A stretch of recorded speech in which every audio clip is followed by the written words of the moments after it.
My name is Dale Farmer, now 34, but I have always been a geek since high school until now. Somewhere I had grown a spine and now I can stand up for myself. I took karate to control my frustration and anger. It made me feel more settled within myself. I had always gotten straight A's in chemistry, and as a result, I got a job as a chemist making knockout gas for dentists, as well as making a few specialties for the government every now and again. I have a couple of hobbies that don't have anything to do with work.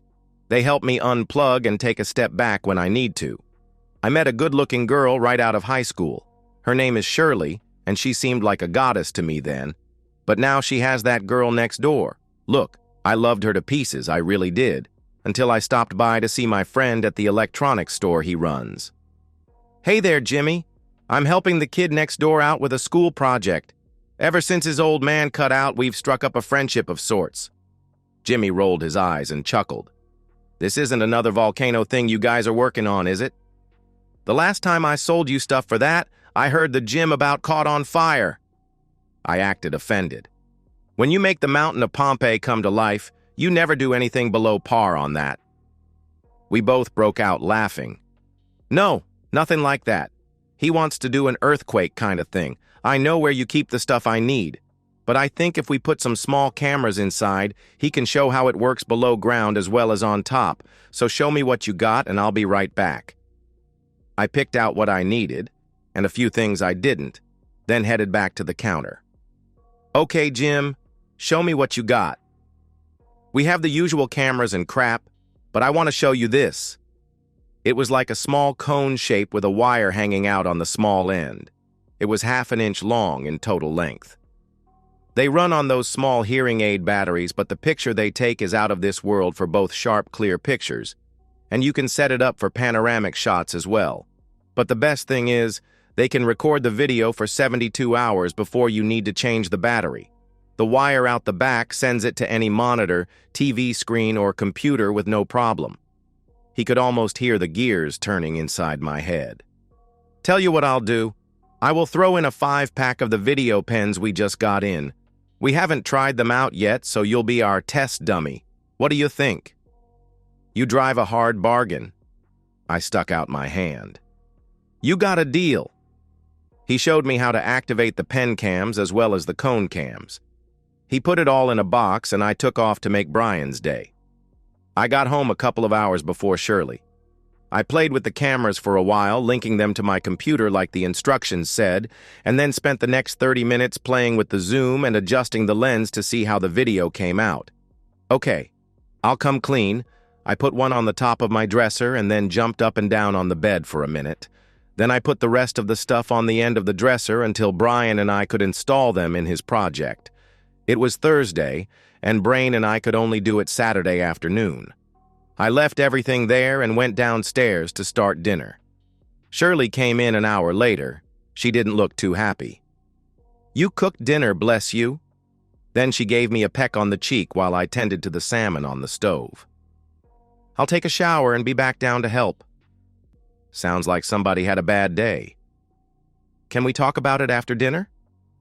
"I just want to get a shower and relax with a glass of wine." She sighed. "Well, hurry up. I will be done soon and cold salmon doesn't taste good." She gave me a smile and a kiss. When she came back down, I had already plated the salmon. I received a call from work and was talking on the phone to the CEO of the plant. "Come on, Jerry. You know I only get to have a half-day Saturday and all-day Sunday off. Why don't you call Terry or Jeff to cover the demo? They know as much as I do about it. They'll do just fine." I looked over at Shirley with that "I can't get out of it" look. Yeah, I understand." Then I ended the call. "Well, it looks like us going out for dinner Saturday night isn't happening. We have a demonstration for a government group, and Jerry made it clear that he wants me to take the lead on it. Heck, it's so simple that Ernie the janitor could do it with no problems. He keeps me on call and lets the other guys slide. In the past month, he's pulled this crap so often that we've only had one weekend to ourselves. I'm putting out feelers for another job. I know we've known Jerry and Samantha going on 8 years now, but I'm tired of him pulling this stuff all the time." Shirley choked on her drink of wine. "You can't do that, honey. Nobody will pay you as much as Jerry does. Besides, who would let you get away with working on your hobbies on company time?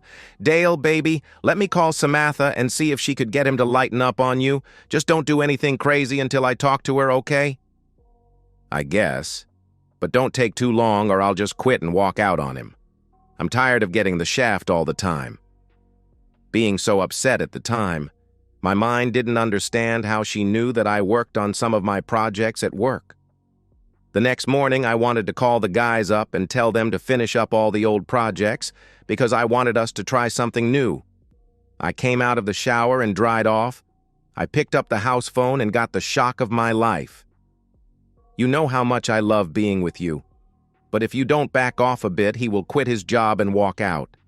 With what he knows about chemistry and understands how to mix them safely, he won't have any problem getting a better job. He'll be here all the time, and that will stop our little get-togethers because we can't have them with him here. She sighed. In a year or two, when he gets his big promotion, I'll take him to the cleaners in the divorce. Then a couple of months later, you can kick that woman Samantha to the curb. Then we can have her arrested after we plant the evidence, and then we're home free. He's so smart but so dumb. If he hasn't caught us in the past 4 years, he never will. I want to be sick when I have to play the friend act with him. I should have had him eliminated instead of telling you of the plan. You blew it up into something from a crime novel. We would already have the monies coming in from his patents and living on a beach in Aruba. But you wanted it all before leaving. I just wanted you. You want all the money instead. You just put me and our relationship on the back burner until you want to play with it again, Jerry said. That's not true, lover. I'll show you how much on Saturday after he leaves for work. He's due to come down the stairs expecting me to have his breakfast ready. Just keep thinking Saturday. Then she hung up. Honey, you're going to be late, so hurry it up, she yelled up the stairs. I shook myself awake. Then I put down the receiver in my hand slowly. Then, hardly noticing it, I finished getting dressed and went downstairs. She put 2 eggs and 2 slices of bread along with a couple of pre-cooked sausage links on a plate, setting it in front of my chair. Then she poured some coffee into a mug and set it beside the plate. I'm not hungry anymore, thanks. I picked up my briefcase and started for the door. What about my kiss, baby? She had a confused look on her face. I opened the front door as she came hustling around the table towards the door, just as she got there and pursed her lips. I'm running late, I said, and pulled the door closed. Don't ask me how, but I got into the car, and a second later, I was pulling into my parking spot at work. I saw Jerry. He was holding his hand up to the phone so no one could hear. He kept looking at me. He had the look of someone trying to figure out a problem. Around 11 a.m., Jerry came into my office. How's it going, Dale? You look like you have something on your mind. Anything I can do for you, buddy? I got up from my chair and walked right past him. Then I headed through the door of my office. I'm working. I have to check on a few things. I just left him standing there. I found our processing manager. Hey, Reggie, your son-in-law still a PI? Yeah, he's still working at it. Hopes he'll get a solid case so he can play in the big leagues. He looked me in the face. You look like you want some help with a problem, Dale. He wrote down his address. I'll give him a call and let him know you're coming. Anything else? No, my friend. Just getting my ducks in their proper rows if I need them. I leaned in closer. Keep your head down when it gets nasty here. I gave him a pat on the shoulder, then walked away. Reggie and I had known each other since the 7th grade. He knew something was going to happen here, and it was going to be big. He knew I never did anything half-heartedly. I walked back up to my office and grabbed my jacket. I told my secretary that I might be a bit late coming back from lunch. You never take a long lunch. You always come back 10 minutes early. So spill the beans, Dale. You know I care about you. Heck, I always had your back. Lisa, now isn't the time to talk. But can I give you 2 things to think about? First, how much do you value your job here? The second is, do you have the courage to walk out of here with just your own, with just your confidence that you will find one shortly after walking out? I leaned in close. There's a storm coming, and I worry that you might be found guilty by association. I've got your back as well. Think about it and then give me your answer by the end of the day, okay? I walked out for lunch knowing she was giving me a thoughtful stare. First, I drove to the bank and got everything ready to go. It helped that Skylar had a son who I had also helped out as well, and we became very close friends. I went to a lawyer who was recommended by a friend for the divorce. I spent a half hour there first telling him what I wanted to be done, which took 10 minutes. The other 20 minutes were giving him tips on how to brew better beer. He had pictures of him brewing, all over his office wall. The last thing I did was to stop by HR so I could give them my new account info, how much to send my investment counselor, and how my 401k was going to be divided up and sent to the right places I had indicated. After all that was taken care of, I ran across the street and ordered 2 sandwiches with fries and a couple of sodas. Then I took the elevator up to my office. As I walked up to Lisa, 1 ham and cheese with extra mayo and fries. Then I pulled a can of her favorite soda out of my jacket pocket. I would let that settle down a minute before opening it. Then I went into my office and got ready to eat my roast beef sandwich with extra horsey sauce and extra cheese. I had a side cup of mayo to dip my fries in. Jerry came into my office and focused on a handful of paperwork, rattling off what he wanted me to do to fix a screw-up, probably his making, and then he looked up at me. "What are you doing?" "Eating my lunch, if you want to know." I mumbled with a mouthful of food. "Eating your lunch?" he asked.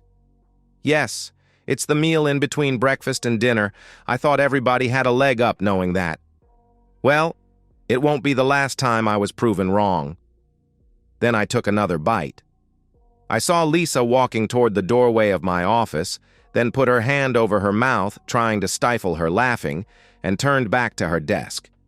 "I need you to drive to El Donde.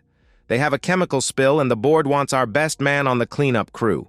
You are going to have to leave Friday night and you should be back by early Tuesday evening. They've already set you up with a place to sleep and keep your receipts for your meals so the company can reimburse you." He spits the nonsense rather well now. "Fine by me, bud." I stood and grabbed my jacket. "Where are you going?" "You still have to set up the event for the government. I'll ask Fred to do the demo." He started to raise his voice. "Then have Fred set it up.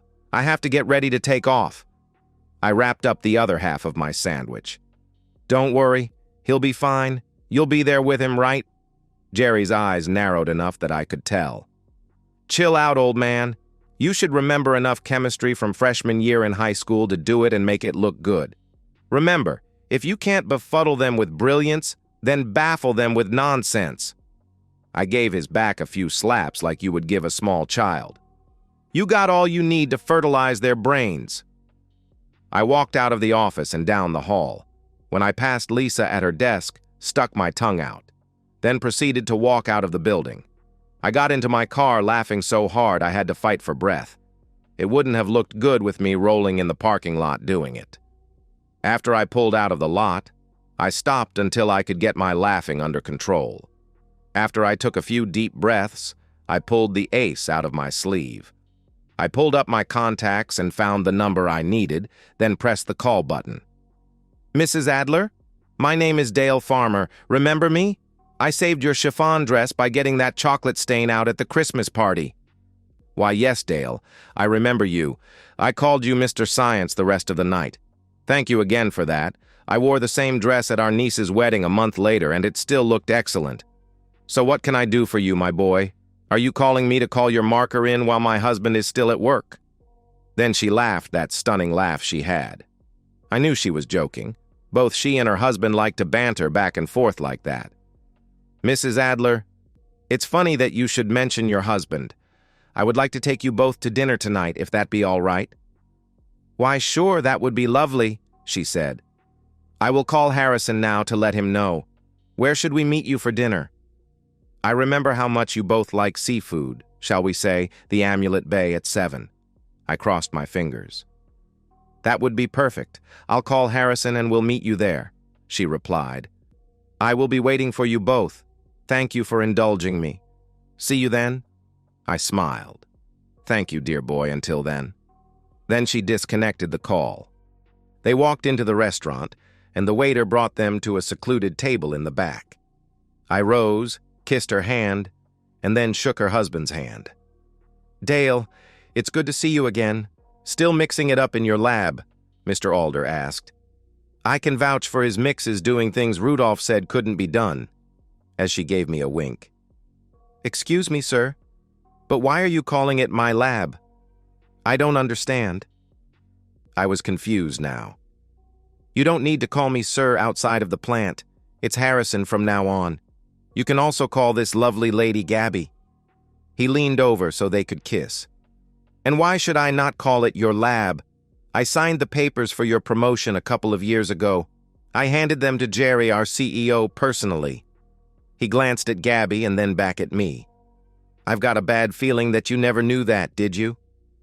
We paused as the waiters brought our food and then uncorked a fine bottle of champagne and poured a glass for all of us. "I did not mean to eavesdrop, but I heard something about a promotion. This bottle is on the house. Enjoy your food and do not hesitate to call on me if anything is amiss." The waiter left. "So tell me, son, what's been going on at my company?" Harrison didn't look happy at all. "There's a lot of things going on, Harrison, and your CEO is in the middle of it all. Do I have permission to speak freely?" Harrison nodded. Then I told them everything. Harrison brought his fist down on the table, making everything rattle. He looked over and waved the waiter away. "I had no idea. Please accept my apologies, Dale. So am I correct in thinking that you will be suing us about the moral clause in the handbook?" "I won't now that I know how you had been duped, Harrison. But I will be going after your CEO with a list of charges. I have an idea that will keep the company from losing face and still achieve what I need." "Your wife did all of this as well? They call that being an accessory. If you take her to court, the truth will still come out. Does she have a job or just lives off of your sweat?" Gabby asked. "She is up for a seat on the board of Robinson's Fashions. I believe that's where the rich go shopping for clothing nowadays," I replied. Then I stood up and refilled everyone's glasses. I caught Harrison's sideways glance at his wife. "You don't say? I know someone who works there. I could say a word or two to help your cause if you would like." Gabby smiled. "I've been thinking, and I believe that I have a plan." I glanced at them both. An hour later, we left the restaurant. Both Gabby and Harrison had a smile on their faces. "You are one ruthless man, Dale Farmer. I see I made the wrong man the CEO of my company." He actually laughed out loud. "So what time tomorrow should we call on you?" "I'd say around 8 p.m. would do nicely." I smiled. "Goodness, Harrison, it's just like when we were young and filled with fire. Let's go home and recapture some of that. Dale, it's been a pleasure as always." Gabby smiled. I kissed her hand and then nodded at Harrison. Then we shook hands. "I learned from the best, Gabby." I went home and began to set my clothes out for the trip. Shirley just looked at me. I walked right by her without any type of kiss for coming home. "I made dinner. Where have you been?" "I went out and had a couple of drinks with some friends at work. I really don't think I should eat with all the alcohol we drank. I don't want to be sick when I take off tomorrow. I'll wait for breakfast if you don't mind." "Which friends? Did Jerry get drunk too?" she asked pointedly. "I don't remember seeing Jerry there. He must have not been invited to go with us or something like that. I better get some sleep. I have an early day tomorrow."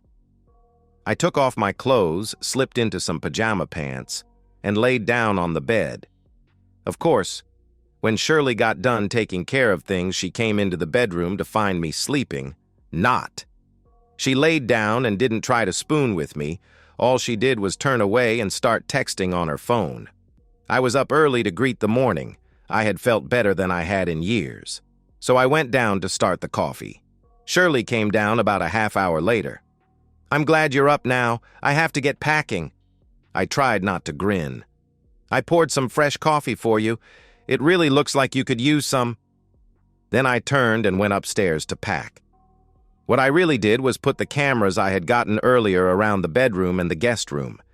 As I came downstairs again, I asked Shirley, "Do you know where we put the little black suitcase?" I'm only going to be gone a few days and I don't want to take a lot, maybe the front closet. She was still reading texts on her phone while I finished up putting those pen cameras all over the place. One for the front door, one for the back door, one covering the living room, and the last two in what she called the parlor. Darn! We must have put it in the basement. So off I went down the stairs and picked up the suitcase I put down there earlier. I plugged in a new computer, then turned it on and opened all the files needed to access all the cameras, so whatever they caught would stream as well as being sent to a new cloud account I had made.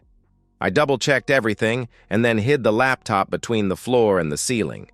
I came up the stairs. "Found it!" I said loudly as I passed behind Shirley. She jumped so badly she almost fell off the chair.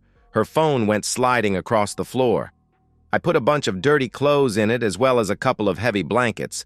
I had to sit on the darn thing to get it closed. It was about 2 p.m. when I got ready to leave. I said goodbye to Shirley. She didn't even move. So I walked over and gave her a kiss on the top of her head and told her, "Bye, see you later," and I'll be darned. There went her phone again. I walked out the door, got into my car, and drove off. I went to a sports bar across town, far from anyone who was involved in this. They served some fantastic double cheeseburgers. I'll have to keep that in mind for later. After a couple of beers and watching how the customers really get into a soccer game, boy, they really do. Some get more violent than others. It was about 5:15 p.m. when I pulled up the streaming coming from my house. I wasn't gone for 2 hours. There was a line of clothes starting at the front door and ending halfway up the stairs. I switched to the cameras in the bedroom and there they were, being intimate like two people in love. I wondered if they knew I put a voice-activated recorder at the headboard of the bed. I didn't have time to hook it up to the streaming, but the tape it had in it should prove to be fun later on. I zoomed in on the nightstand and saw their little blue and pink pills. I went home and let myself in the front door very quietly. I could have played AC/DC on a big boombox at maxed-out volume and they still wouldn't have heard me. I slowly walked up the stairs and made it just outside the door. I went into the bathroom, got a towel, and then came back to the door. I put on my mask and then pulled the pins on a couple of canisters I made in my lab, setting them inside the bedroom, and quietly closed the door and put the towel down in front of it so the gas would stay in the room. About 20 minutes later, there wasn't a sound coming from inside the room. I chuckled as I slipped my mask back on and poked my head into the room. There they laid all tangled together. I pulled the restraints that I had bought the day before out of my closet. It was easy to tell that Jerry had been with Shirley intimately, so that's how I tied them together and used the rest of the rope to secure them both to the supports under the bed. I gently placed the 2 ball gags I had next to them on the bed. I went around the room opening the windows so the gas could escape. Then I looked at my watch and saw I was 15 minutes behind schedule. I needed to pick up the pace. After I was sure all the gas had left the room, I put on the ball gags on them and connected the 2 together with 4 carabiner clips. Then I proceeded to wake them up by dumping a couple glasses of ice water on them both. I pulled the overstuffed chair next to the bed and slid down until we were at eye level. At first, they acted like they were still under the gas.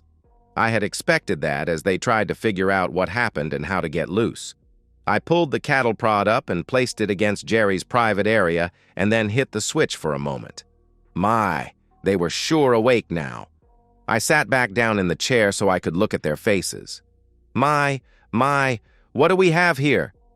You can't be making a romantic film because you don't have any cameras set up. I'll give you a hint, I have 9 cameras all over the house, both upstairs and downstairs. Don't you think that was a good idea? Then I put the prod against the metal clips holding them together.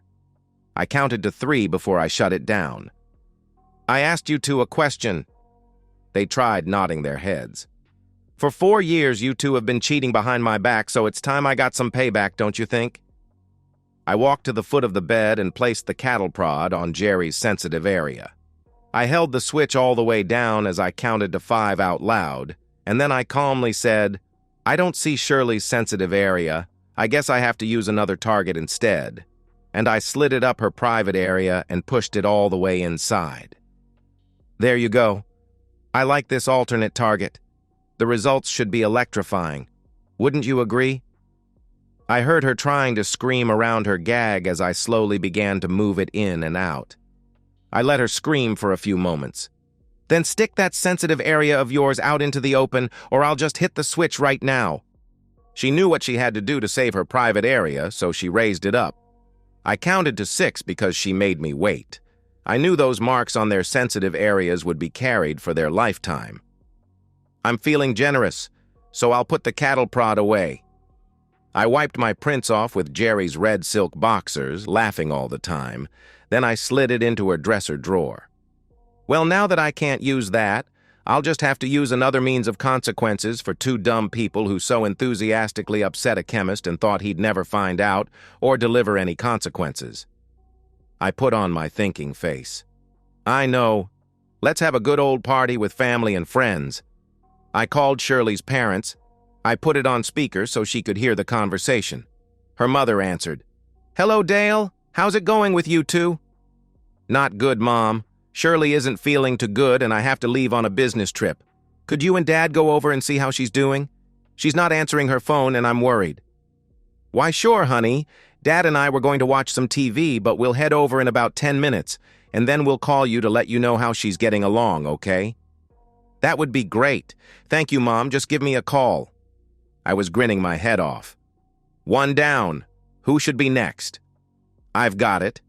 I called a second number. "Samantha, how are you doing, darling? Say, could you come over? Jerry's here, but he's not looking so good. Maybe you could help me with him." I smiled and gave Jerry a wink.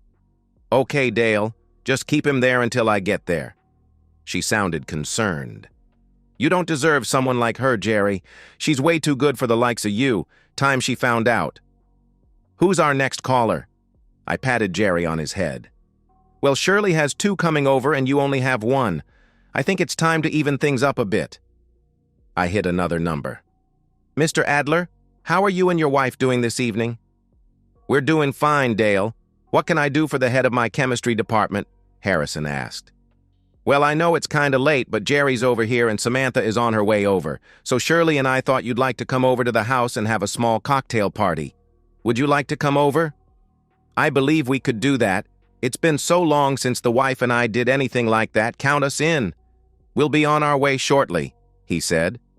"Thank you for coming, Mr. Alder. We're looking forward to seeing you two soon. Give your wife my best." "Thanks for the invite, Dale. We'll be there soon," he replied. I looked Shirley in the eyes. "Isn't this fun, Snookums? All our rowdy friends are coming over tonight." All she could do was lay there with tears running down her face. "It's too late for tears, cheater. 4 years too late." Then I acted like I had forgotten something. "I know. I'm the only one without a date to this prom. We have to change that, don't we?" I hit the last number I was going to call for the party. "Hello?" "Lisa, my darling, there's a party going on at my house tonight, and I could only think of you as the most deserving person I know that I would care to invite. Please say you'll come." "Dale, are you asking me out?" Lisa asked. "Lisa, the Alders are coming.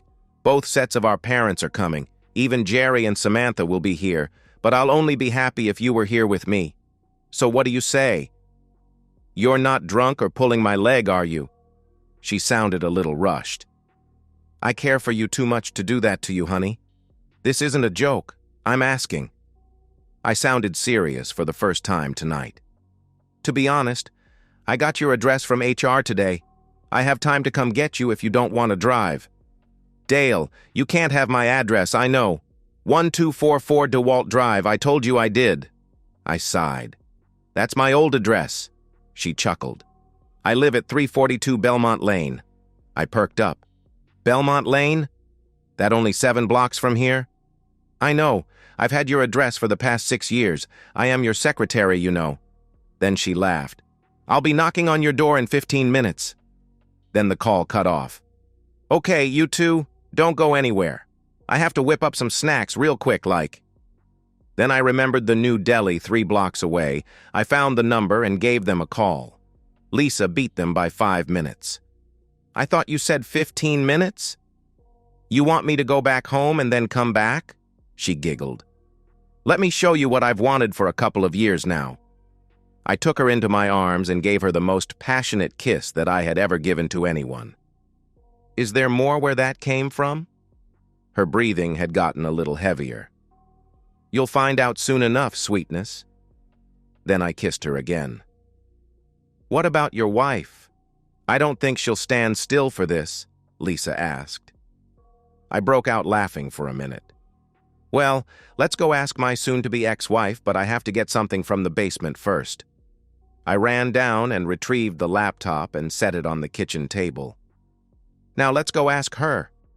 Lisa gave me a look like I was crazy. No, honey. Crazy was what was going on when I came home. Come here a minute. I've got something to show you. Then I opened up the bedroom door. Now that is crazy. She walked around the bed and then bent down to make sure about what she saw. So how did all this happen? I went out for dinner and then came back knowing her and her lover would be together on our bed. I had made up a couple of canisters of CTR-17 and set them off in the bedroom. They went out like a light. I then secured them as they were for the party tonight, you know, like a centerpiece for the table.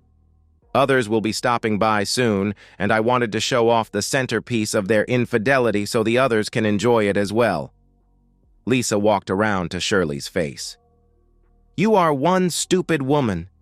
But I want to thank you for throwing Dale away because now I can treat him like he should have been from the beginning. Yep, one dumb person. We need to go downstairs, my love. Our guests should be arriving soon. We have to be good hosts and put out the drinks and snacks for them. I laughed. We can always come back for another visit. They're not going anywhere. As a matter of fact, they will be on display all night long. The first to arrive was her parents. Mom asked, what was I doing here instead of on the business trip? I couldn't take not knowing, so I blew the trip off and ran back here. I left her upstairs in the bedroom just the way I found her. You can go up to see her, you and Dad, but I don't think you're going to like what you see. I looked at her dad. I'll have the whiskey ready when you come back down. I'll get a glass of wine for Mom as well. Then Samantha came running up to the door. Where's Jerry, Dale? I have to check on him. He's upstairs, Sam. I couldn't believe it either, so I left them as I found them. Them? Then she took off upstairs. I had already had their drinks poured when Mom and Dad came downstairs. They just looked at me. I'm sorry, but that was the way I found them when I walked into my own home. Your drinks are on the counter and the snacks are over there as well. Samantha, on the other hand, went off like an army barrage. I never knew she knew so many cuss words. Then I heard a crash. I went to the stairs to see what Sam had done, but she was coming down. Sorry about the lamp, I knocked it over while I was waving my hands around. You got any vodka? Over here, honey. Sorry you had to see all of that, I said. No, Dale. If I hadn't seen it, I wouldn't have believed it. Do you have any scissors? I got her a pair from the drawer. She held up 3 credit cards and cut them all in half and left them on the table. I took all his cash but $20 and left him with only his car key. My brothers are coming over to pick me up while the other drives my car back to the house. They're spending the night in case he shows up. She looked up at me with the saddest eyes. How about a refill, bartender? Mom walked over to me. She's one messed up woman for doing this to you. I'm not stupid enough to ask if you could get over this and take her back. I have to leave and think about if I still have a daughter or not. Goodness, Dale, Dad and I are so sorry that our family messed up you and yours. Not you or Dad's fault. None of this is on you. I gave her one solid hug as she cried on my shirt.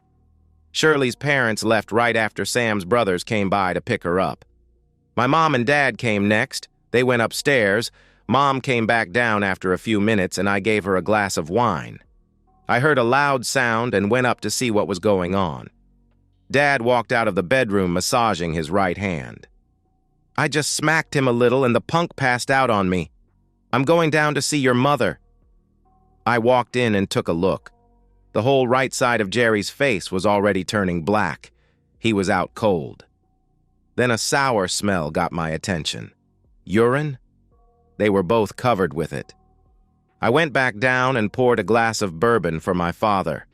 I took a few pictures for the family's website. For posterity, you understand. Then when Mom walked out the door, my dad leaned over. "Nice touch, son. Nice touch." The Alders walked in soon after everyone had gone home, except for Lisa. We greeted them and they sat down on the couch. "Can I offer either of you a drink?" "I have a nice bottle of red if you would prefer, Gabby." Harrison stood up.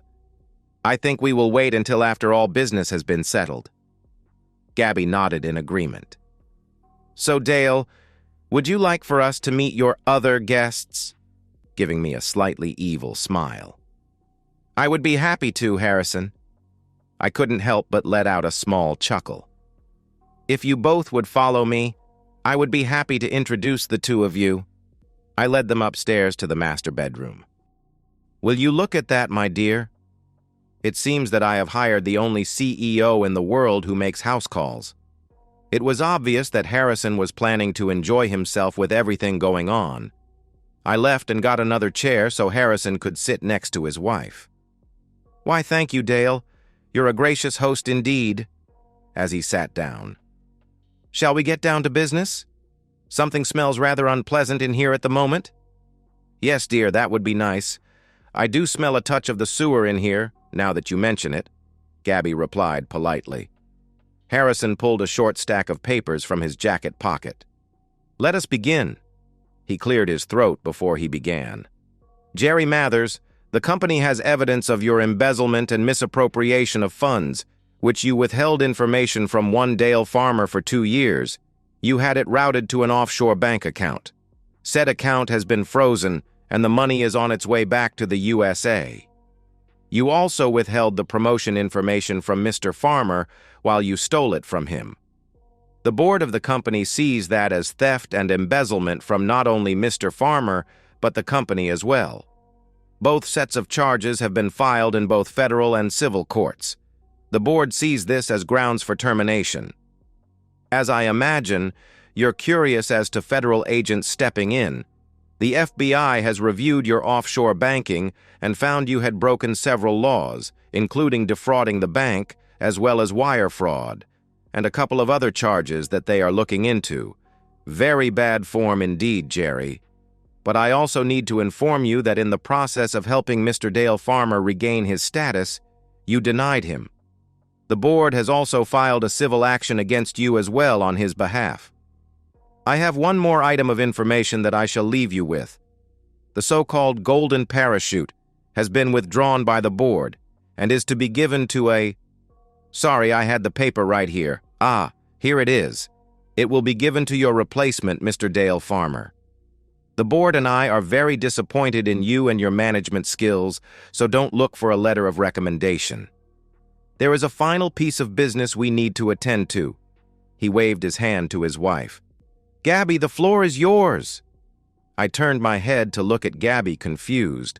All I got in return was a very sexy and sly wink. I believe we have talked Jerry's ears off, so I will turn my attention to your soon-to-be ex-wife, Dale. Then she turned her head to look at Shirley. I know you don't know me, so let me introduce myself. My name is Abigail Alders. Does the name ring any bells? Are you sure that you are soon to be sitting on the board of Robinson's Fashion? All Shirley could do was shake her head a little, but enough so she could answer any yes-no questions. Gabby let out a large sigh. In the business world, I am referred to as the owner of Robinson's Fashions.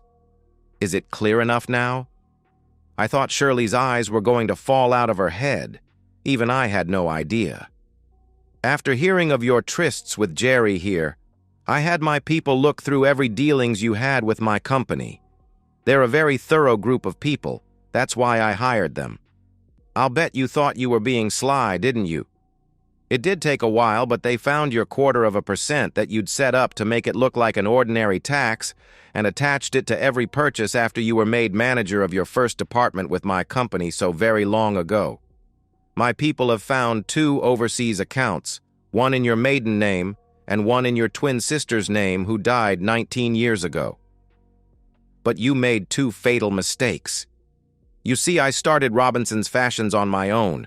I wouldn't even accept any money from my husband or anyone else. I wanted to prove to myself that I could. I know it's a foreign concept to you, but I made it and I protect it viciously. So I know you'll understand when I tell you that because the courts aren't open today, I've had my lawyers work with federal officers to make you a thief on the run and a potential flight risk to another country. It was just a bonus for me when the federal agents added the charge of fleeing from federal officers because you are now a criminal on the run from both federal and local law enforcement officers. As for your second mistake, Gabby snatched Shirley's head as close as possible to her own. Her face was so twisted and red that she looked like a demon from hell itself. Even her voice changed. You messed with what's mine, you stupid woman. Then she straightened up and smoothed out her dress and pushed her hair off of her face. When she turned around to her husband and me, she was again the Gabby everybody knows and loves. If it's all the same to you, Dale, I believe I would like that drink now. And walked past us on the way downstairs. I turned to Harrison, raised my finger pointing the way down the hall, and started to open my mouth. Harrison held up both hands and shook his head as he followed Gabby downstairs without saying anything about it. I quit trying to figure it out. The only fact that I could come up with was, you better not mess with what's Gabby's. We got downstairs. What is everyone drinking? I asked. I'll have a bourbon. I believe Harrison wants the same. Gabby said. Harrison just shook his head in agreement. Lisa and I both had a double whiskey. We tried to keep a certain distance from Gabby. Oh, come on, everyone. I'm sorry my dark side slipped out, but the amount of money we're talking about was close to $2 million. I take that rather personally. What we need to do is figure out how we're going to handle this storm, Harrison said. We have to be careful to not come out of this covered in the same mess as those two upstairs. Don't worry, I said. I'll play the scapegoat for all of this. Lisa walked over to me. I'm not about to let you stand alone, Dale. You might as well face it. We're a couple now. If you're so blind that you can't see that, I'll take you out back and beat you until you do. Gabby looked at her husband and nodded. You're probably going to come out of all this covered in mess, you know that, right? Harrison said as I shook his hand. Then as I gave Gabby a hug, she pulled me in tight. You better not lose her, Dale, she whispered, as she stepped over to Harrison standing by the door. She told us that if we ever needed anything to call them, we nodded. Everyone was still looking worried. Look, my friends, I got this. Heck, I even have a half-baked plan in my head already, so don't look so down, okay? I smiled at them all. Gabby and Harrison smiled and said their farewells. Then I turned to Lisa. Can you drive? She looked at me strange, then nodded her head. Great. I need you to go to the store and buy me a burner phone. Make sure you cover your face so no one can tell what you look like, okay? What have you got up your sleeve, lover? Lisa smiled. Get a move on, please. After I do what I have to do, I'm spending the night at your place. Is that all right with you? My mind was running a mile a minute. I had barely finished talking when Lisa said quickly, Going to the store. And then she was out the door and down the street.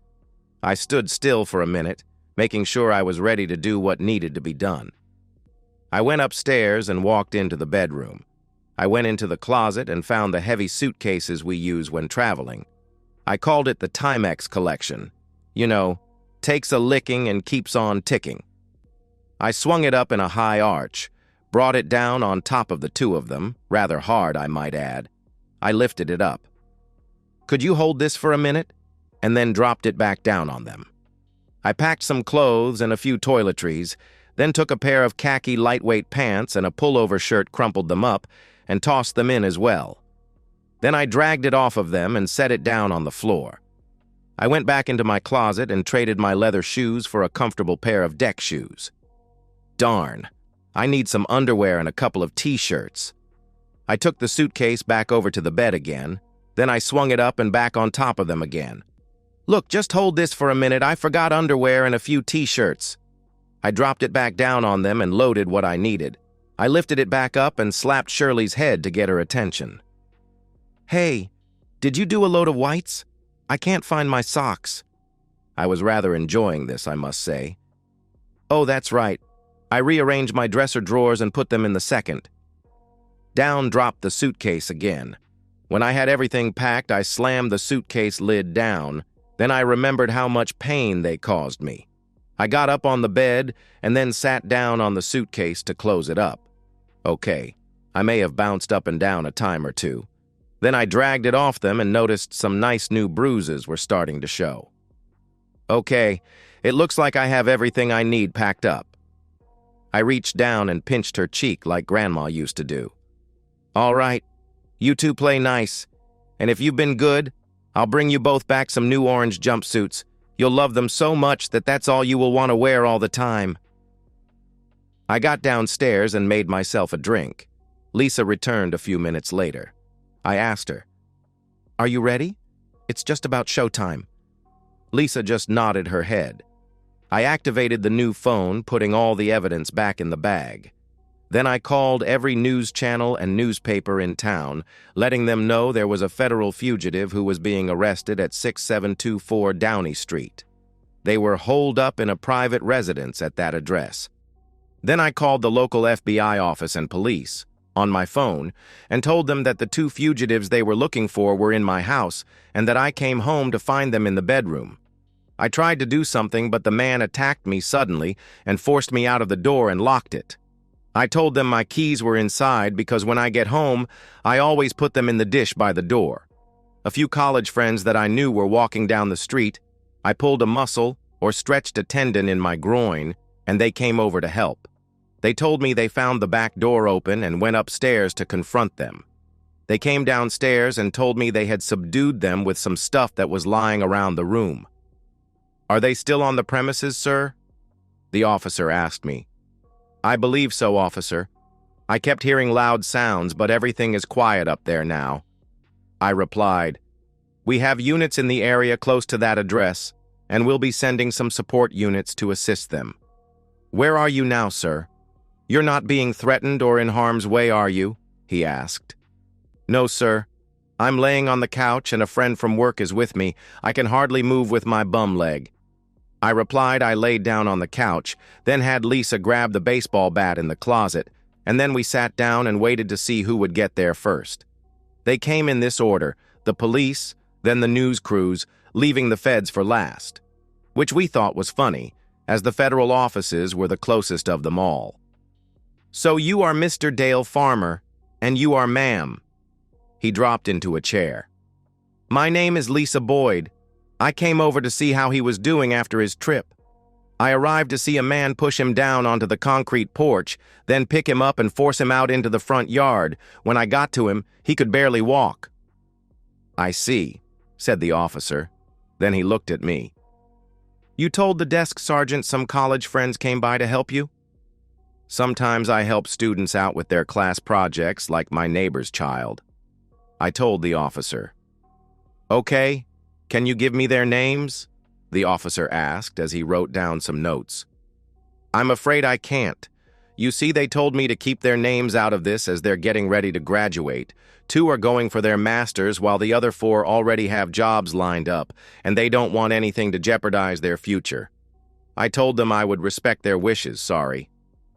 I adjusted myself a little on the couch and acted out a nice wince and moan. "Lisa, could you go to the bathroom and in the cabinet are some Advil? Would you get me a couple, please?" Lisa went upstairs and she had to have an officer accompany her.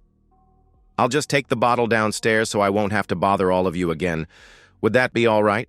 she asked the officer. He just nodded and followed her back to the stairs. She came back down, walked over to the couch, put 2 pills in my hand, and then went into the kitchen for a glass of water. Just as she sat down, 3 officers came in with bolt cutters and went up the stairs. It was an hour later that 2 ambulances arrived to pick them up. Apparently, they had been in one position for so long that even trying to straighten any of their limbs out caused them great pain. I loved it when the EMTs had to roll them out before the large crowd that had gathered outside of my house. The lights for the camera crews and the flashes from the reporters were going non-stop as they wheeled them out, and then tried to find the best way to get them into the ambulances. The detective told me that I would have to sleep somewhere else that evening, as the house had been declared a crime scene. Lisa spoke right up. "He can stay in the guest room at my house, so you can reach him there when you're all done here." She gave the officer her address and home phone number in case they had to ask us anything else, or when I could come back to the house. The officer agreed and then helped her to stand me up. I went out onto the porch where I gave a small press conference, answering all the questions they asked me. Near the end, I noticed the man in charge of the FBI had come out of the house. I called him over and made a show to express my gratitude for all officers who came to help. With their cameras running and all the recording devices nearby, I asked him one final question.